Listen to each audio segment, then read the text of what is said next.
It's the scripture time.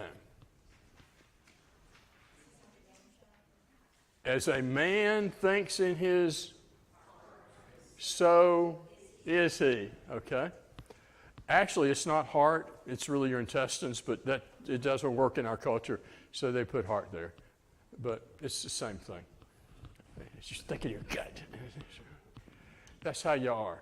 And it uses a little illustration that somebody might invite you over for a really nice meal, but they're just doing it to butter you up. And so it's saying that that guy who's doing that has ulterior motives, but he really is how he thinks in his heart, in spite of the outward stuff that he's doing. But it's still generally applicable to life. As we think in our heart, that's how we are. Jesus talks about that in Mark 7 and in Matthew 15 when the Pharisees are upset because they're not washing their hands. And he brings them in and says, look, it's not food going into your body that really defiles you. And they kind of, whoa. And he says, let me explain it to you. It goes in, it comes out. It doesn't defile you. So then they get down to business. Out of the heart, and that's really heart there, come all the evil things, murders and adulteries and this and that, which again is sort of another way of looking at that. I'm building up to a big finish with this. So here we go. It may fizzle, but you may say, man, you knocked it out of the park there. How we think about evangelism. See, I cleverly worked that into evangelism. How we think about evangelism tends to be the way we do it or don't do it. If we get conditioned up here, or anything, to think about it a certain way, then that kind of governs how we go about it, right? So sometimes people are governed, not that this is wrong or anything, but it's just how people tend to, that's the first thing that comes to their mind, and that tends to be when they think about it happening. If you mention evangelism, especially maybe some years back, people would think about this. This is the audio. Oh, we're going to door knock. Now, nobody really likes to door knock, but it's sort of like what David Farr said about sermons. People think they just have to endure a certain number of them to go to heaven. And apparently, you got to knock a certain number of doors. Sarah and I have been threatened and had all kind of interesting experiences, had vicious dog attacks and whatnot. But if that's the first thing you think of when you think of evangelism, you tend to not think about it that well. And if you tend to think about it as your first blush, that you're going to be doing something out of your natural way of doing life, as opposed to just talking to people. So I want us to look at how 3 different ways of approaching evangelism, none of which are this, 3 different ways. Flavio Jaikley, he died, I believe, year before last. I always ask this question. Who knows who Flavio Jaikley is? Okay. Flavio Jaikley had a degree in statistics, which is an interesting thing. I had to take statistics. How many of you have had a statistics class? Whoa, what fun that was. When we were doing research in education, when I was in education, you had to validate your research to show the quality of your data. And there were scientific ways to give a factor of validity. We called it at Auburn, I don't know what anybody else called it, a chi-square factor. And so, on these things, they'll say plus or minus this and that. So you can actually do that kind of thing very well and get good results that you can take to the bank. But everybody and their dog manipulates that kind of stuff. But as a man once told me who did stuff like this, figures don't lie, but liars figure. And figures don't lie. Statistics don't lie. If you do them correctly, math is math. Numbers are numbers. 2 + 2 = 4. And so Flavio Jaikley was a trained statistician. People actually paid him money to do genuine research to figure out if that was something they wanted to do or not, because you can do that. But he was also a gospel preacher. He taught at Harding for several years. He was a very entertaining speaker. I got to know him a little bit, and he has a book that it went out of print. And he said, "Don't ever hesitate to use it, Edwin." And so here I am, using parts of it because he told me I could. Now, he decided, and this is that in churches of Christ, there were three basic ways that we tended to be known for doing this, okay? Now, let's take up our handout.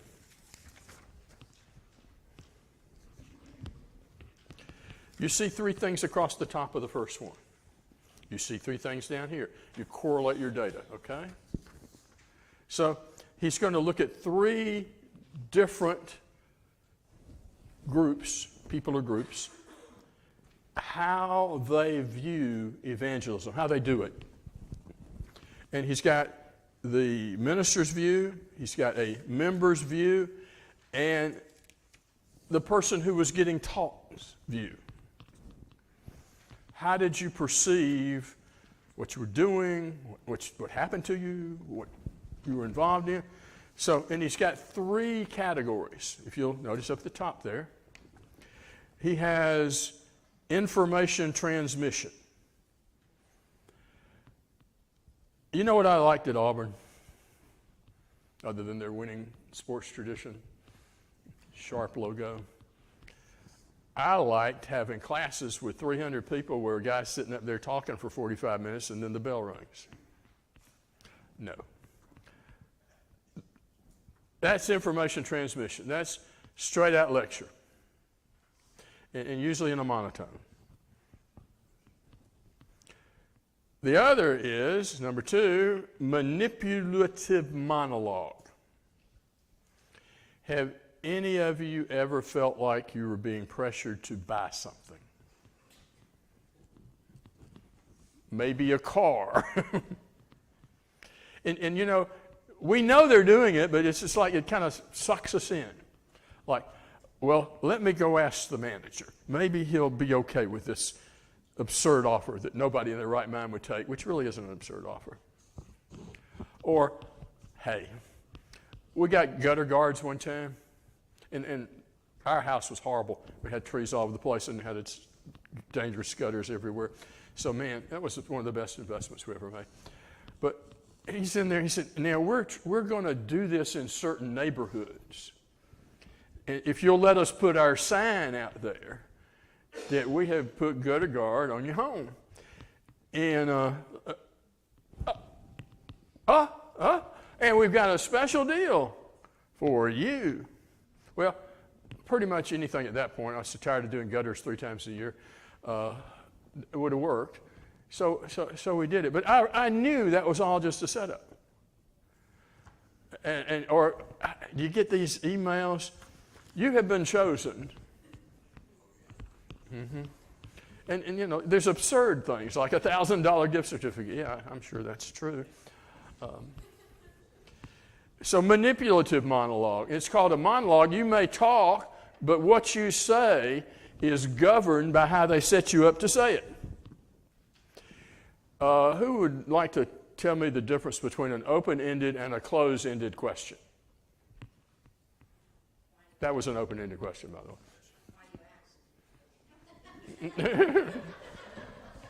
Just because. No. A closed-ended question is expecting a yes or no answer, essentially. You know, and have you noticed this? Not all questions are yes or no answer questions. Have you ever been asked a question expecting yes or no, and you want to say, wait a minute, I don't want to answer either one of those. There's more to it than that. But this is a way of doing things. Anybody ever lived in Montgomery, Alabama? Montgomery, Alabama. Anybody ever been to Montgomery, Alabama? There was it was called Montgomery Fair. It's called Gayfers now. So I'm desperately looking for work. We've gotten married. I'm going to school. And so I go to Montgomery Fair, and they have a sales training thing where they teach you how to sell. And they've got these leading questions, all the tactic. And the only difference between theirs and everybody else's was this was for Montgomery Fair and others are for other places. It was the same thing that I had when as I've told you, my World Book Encyclopedia adventures. Well, guess what happened the first time I took a personal evangelism course? It was Montgomery Fair with religious words. That is manipulative monologue. You get to talk, but you're set up to where, or at the end of this, like, do you want your child to be the only one in the classroom who doesn't raise their hand when questions are asked because they don't have World Book encyclopedias? No, you don't want that. You're not that kind of parent. He said, well, no, I'm not that parent. And well, we've looked at the verses. They say what they say. And I don't think you want to go to hell. No. Manipulative monologue. The last of the three. Non-manipulative, it's also hard to say. Dialogue. A dialogue is when you're just having a conversation. That's what he basically means by that. We're just talking. I don't have an ulterior motive. I'm not trying to get you to go anywhere that you don't want to go or anywhere necessarily in any nefarious way. And you're not, we're just talking. So those are the three basic ways. Now, I will let you in on some things. One of them isn't really around anymore, but you can do something similar to it. And let me qualify what I'm going to say after I say it. The first one was it was the Joel Miller film strips. Because you'd sit there in the record. We had vinyl back then. And you'd have to turn the lights off so you could show it. And people would, it's great. But when it would go ding, you would advance the thing on the hickey. Okay, that's how far back I go. They've since got it on TV and all kind of neat stuff. You didn't have to turn off all that. But it gave a lot of good information about the Bible. And back then, more people knew Bible, so it wasn't the biggest surprise of their life usually, but it was often very helpful for people, the dispensations and all kinds of things like that. So that's what he's talking about. He's talking about this. We're going to see what he found out. The manipulative monologue was open Bible study in various forms of that have various questions, most of which are close-ended, and most of which channel you into saying, yes, I want to be baptized. Now, I'm all for people being baptized, but I want it to be their decision. And we'll look at what he finds out with that in his research. And then the last one is, you just talk to somebody about the Bible, for goodness sakes. How weird is that? You're just talking to somebody, you're being you, they're being them, you talk about the Bible, they got questions, you try to answer them, you don't have an answer, I get back to you, that kind of thing. Okay, that's what he's talking about. So now let's look and see what he finds out, because I want us to have in our head this. Now, this doesn't mean that these methods won't work and haven't worked and that people haven't become Christians and gone to heaven. But I just want to share with you what he finds out. So let's go to chart number 1. You see high, medium, and low over here?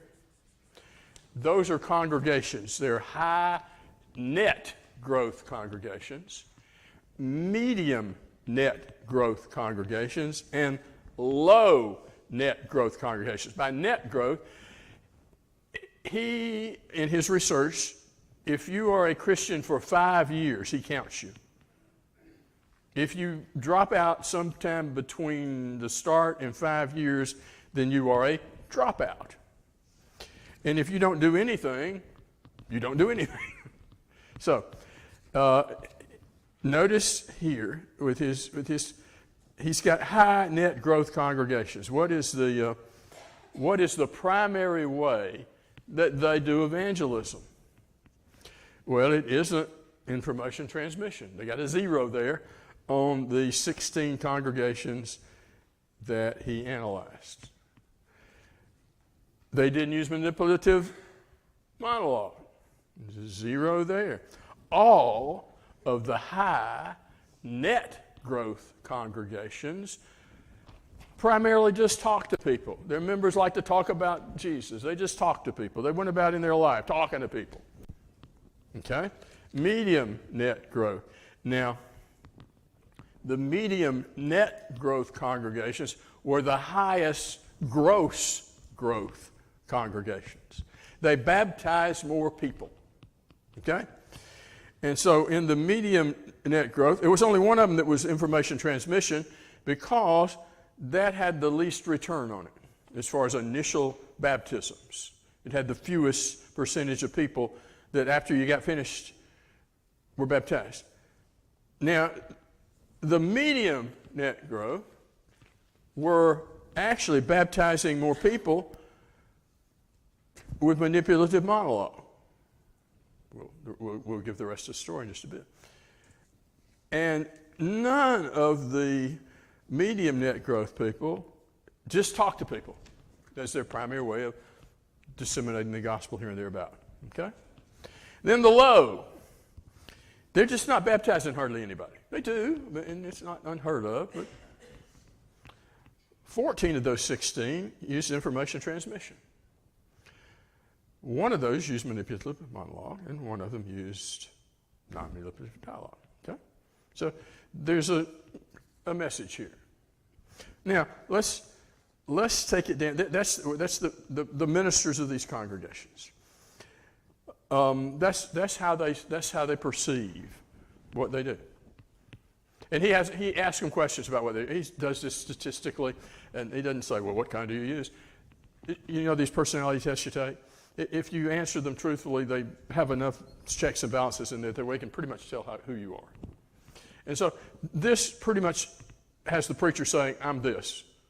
They might just blurt it out, might not even think that. But based on how they answer his questions, that's what it comes up to.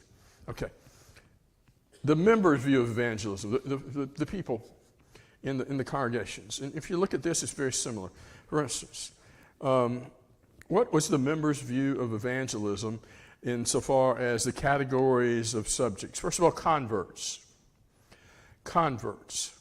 Those are people who were still around after 5 years. Information transmission. There were 240 of these in each thing. He wanted to make sure he got that all even. There were 15 of them in the converts. They're still a member after 5 years. There were 36 who were still members after 5 years. And the way they got into this thing was the manipulative monologue. There were 169 who were still around after 5 years who just had people talking to them. Dropouts. Somewhere in a 5-year period, they don't come anymore. They're out of here. We've all known people like that, have we not? In the information transmission group, you have 25 dropouts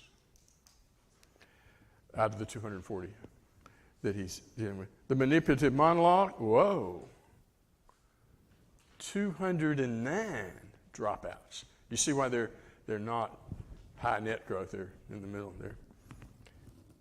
And non-converts, you have 2 who are non-manipulative, you have 58 who are manipulative, and you have 180 who are the lecture thing.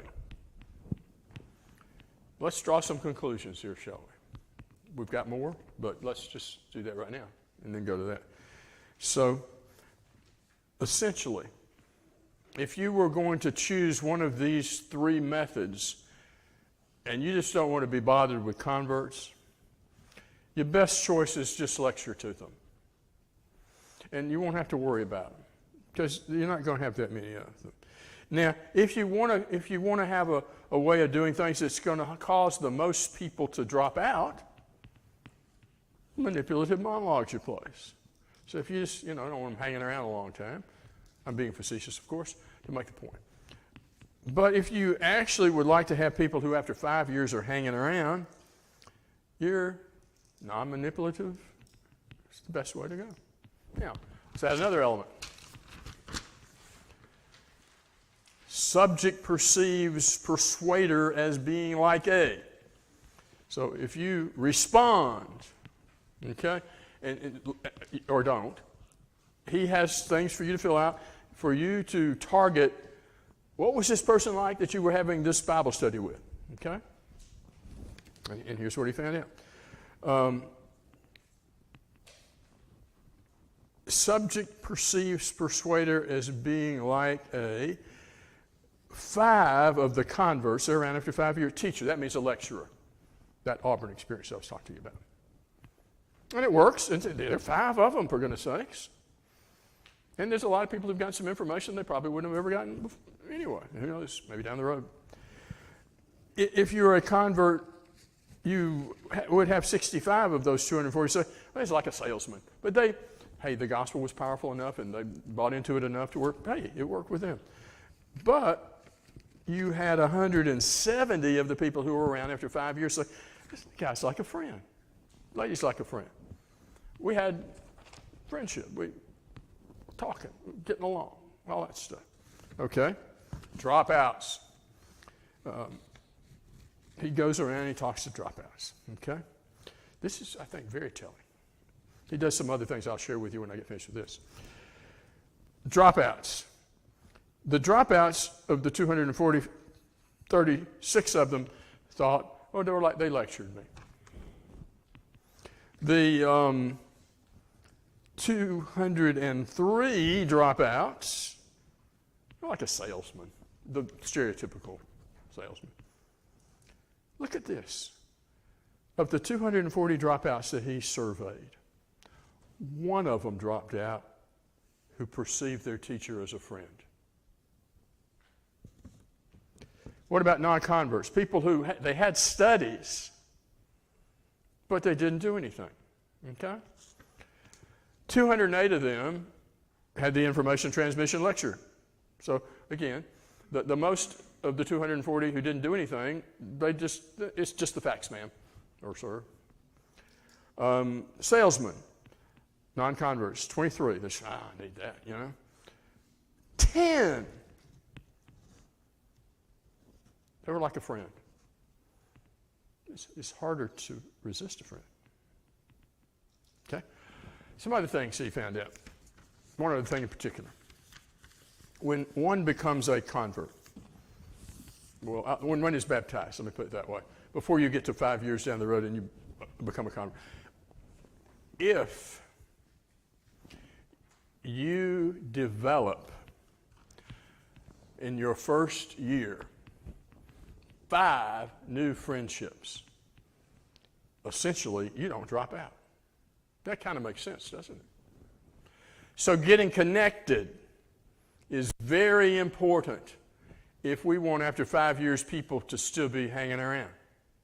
And guess who has to step up and do that?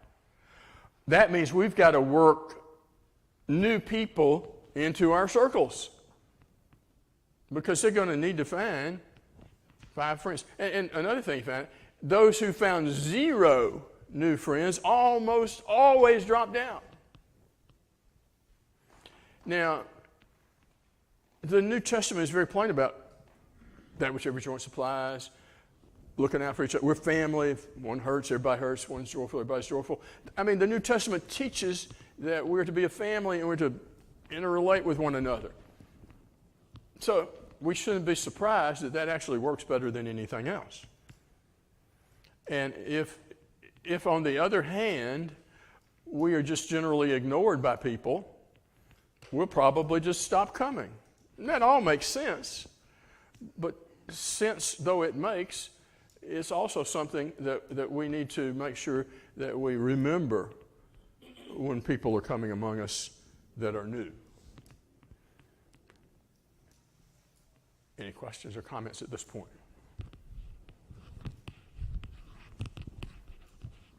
He's got all kind of statistics on this. And I remember most of them if you have questions.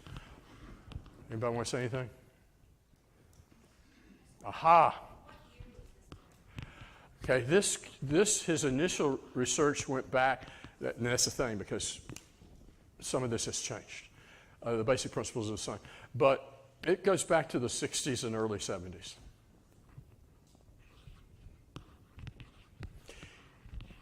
It's basically, if we were to just strip away all the things that I named that are associated with it, and just say, we can either just talk to people and tell them stuff. Facts. Facts are good. We can try to, kind of help them get to the end in ways that are perhaps not that ethical, but we want them to make a response.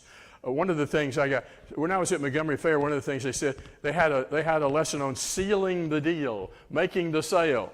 Well, I'm taking this evangelism course, and what do they have? Sealing the deal. And it was dangerously close to buying refrigerators and it's not the same. Now,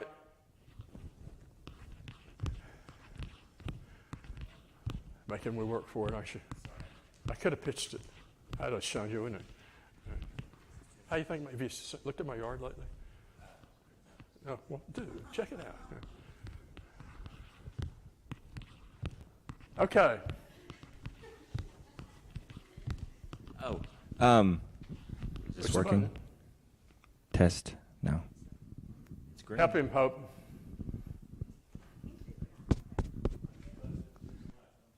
Don't tell me it's not working. Test. Ah. Okay. This seems like basic common sense, treat people like friends. But the first thing that comes to my mind is the eunuch. And they're just traveling on the road, and he's witnessed to them, and he gets baptized, it seems like almost immediately. Of course, we don't know what happens to him next, the eunuch. Was he a drop? What am I doing wrong? Help him. Was he a dropout? We don't know. But what do we do in those cases where it's a short-lived conversation? Okay, that's a good question. What if we've got, in fact, there are even, if you will, methods for if you're only going one time to talk to a person. And that is a special case. You want to make sure you say something, put a rock in their shoe. Give them something to think about. And that's legit because that's all you can do. So what if I don't get a chance to go through a study, a protracted back and forth?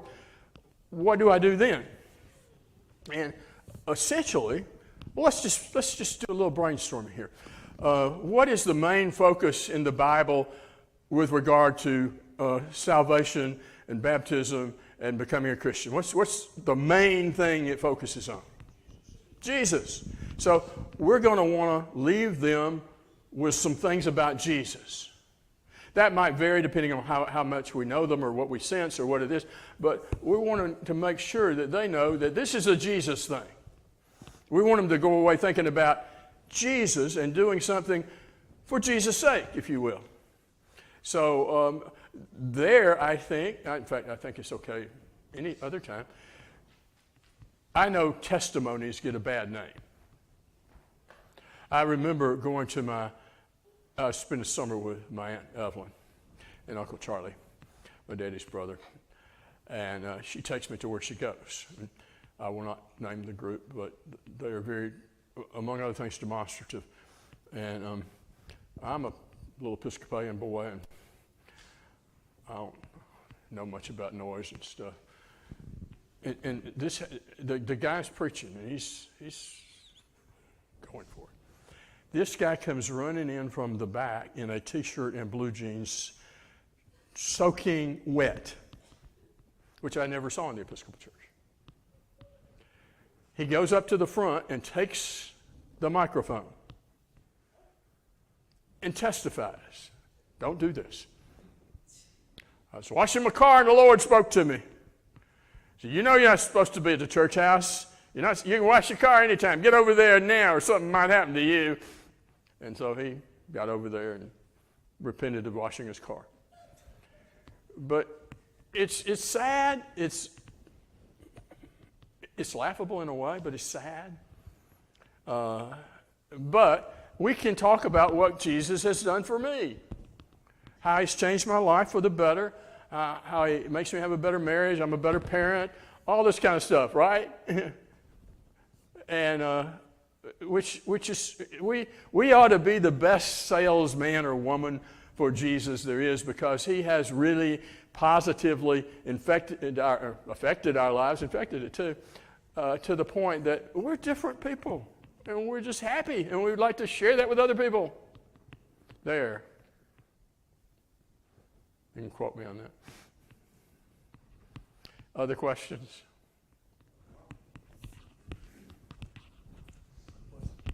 Yeah, this one. Was there any data collected? I don't think you're on. It's tricky. Was there any data collected that concerned getting people involved right away after they were converted? Yes. Because that's something that I've noticed in my lifetime, especially with young teens that become converted and whatnot. If you can get them involved and get them doing stuff right away, a lot of times you'll have a better chance of keeping them. Great question. And adults even the same way. You know, a lot of the ones that never get involved don't stick around all Because the time. involvement, at the end of the day, means ownership.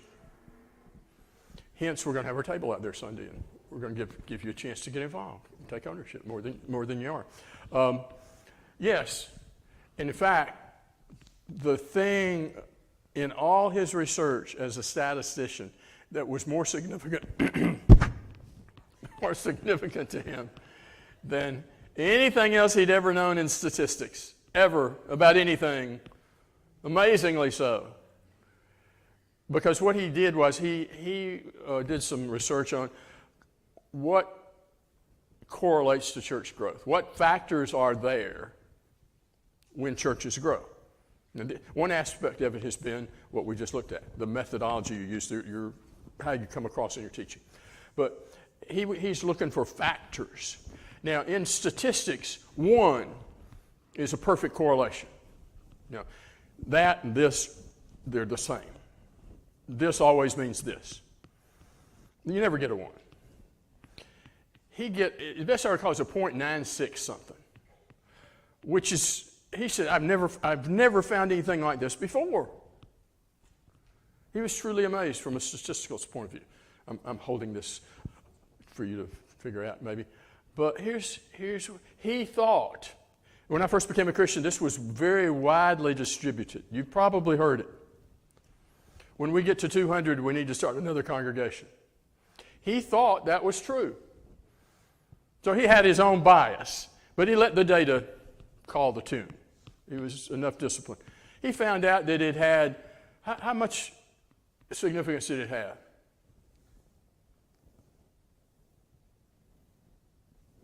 Didn't matter how big you were. So what mattered, Flavel? What was the shockingly most significant cause-effect factor in church growth? Involvement. Churches that had a high percentage of members involved grew. Churches that didn't. Jesse used the 10-90 rule. It's sometimes the 80-20 rule, where 80% of the work is done by 20% of the people, that kind of thing. And that's just kind of unfortunately works in the church that way too, most of the time. Not always. But if you're reading about the church in the New Testament, you kind of get the feeling that there's an awful lot of people involved in what's going on. In fact, you pretty much have to be, because they're going to come to get you, and you better be pretty committed to it, or you're not going to be there. That which every joint supplies the proper working of each individual part. Let's stop there for just a minute. Let's say the elders get up Sunday and say, a lot of people just don't really want to get immersed because it's messy, and ladies get their hair messed up and all that. So we're going to let immersion be optional. And by the way, we're going to have an instrumental service. And by the way, we're only going to partake of the Lord's Supper once a quarter. How many of y'all are going to sit around and say, well, okay. I mean, people are storming the pulpit, right? Joe's being beaten senseless and all this.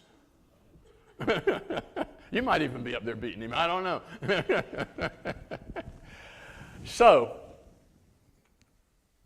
But we look at that which every joint supplies, proper working of each individual part. We all know it's there. We all know what it says. We know what Paul says in 1 Corinthians 12 about everybody's connected together and it's like a body and everything like that.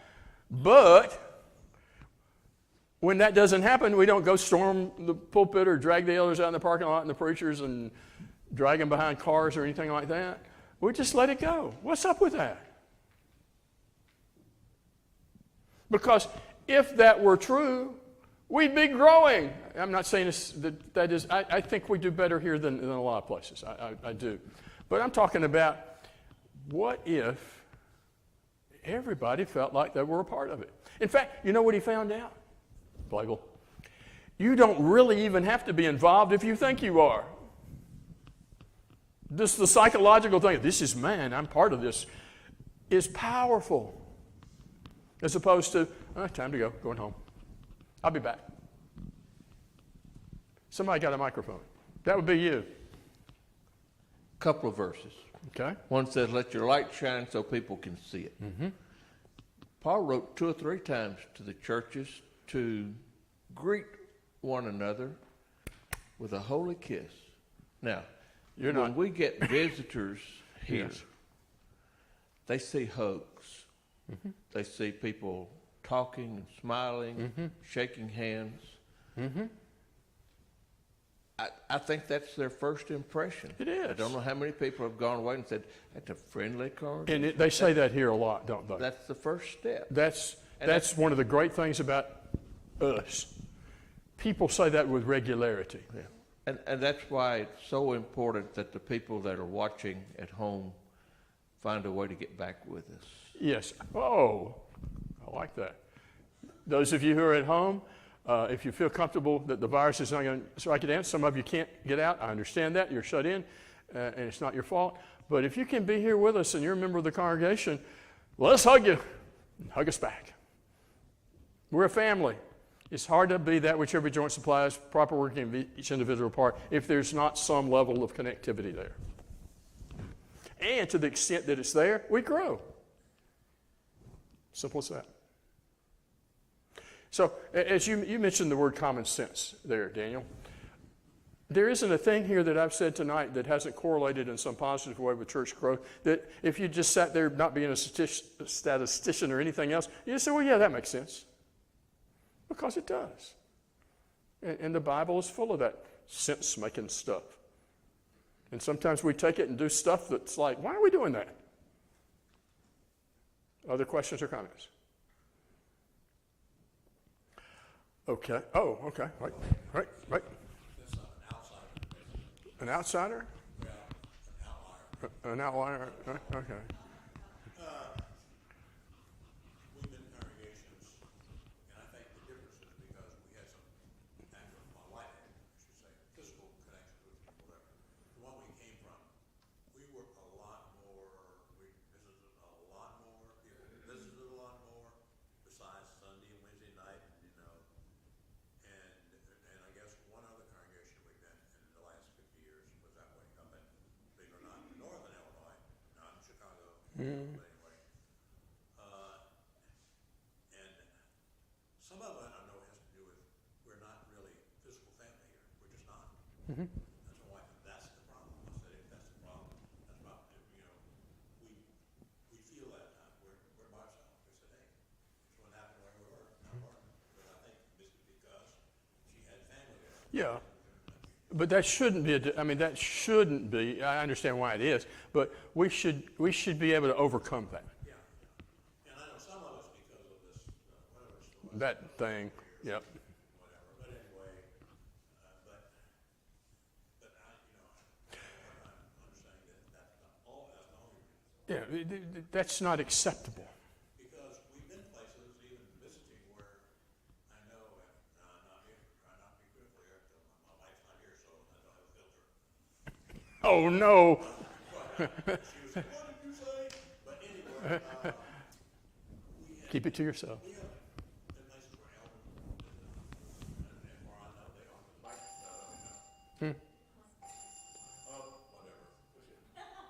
whatever. This is our strongest logistical problem at the Lenore City Church of Christ. Yeah, you know, so we've been places where, you know, So she won't be able to hear this. Okay, there's a little place in Fanger, as they call it. Fanger.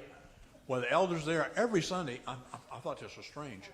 Anybody who's not there, whether they know the reason or not, are visited by the elders every Sunday. Okay. which is kind of like, wow, I never heard of that before. Yeah. I mean, it really has some pressure on people if they're not there, but they know why. I'm going to say one thing, well, and then I'm going to quit, and it goes kind of along with what you're saying. Okay. I mean you no harm.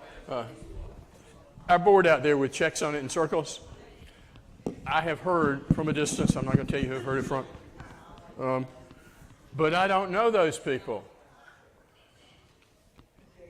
So what? You know, you might get to know them if you had something to do with them. And for goodness sakes, most of them are shut in.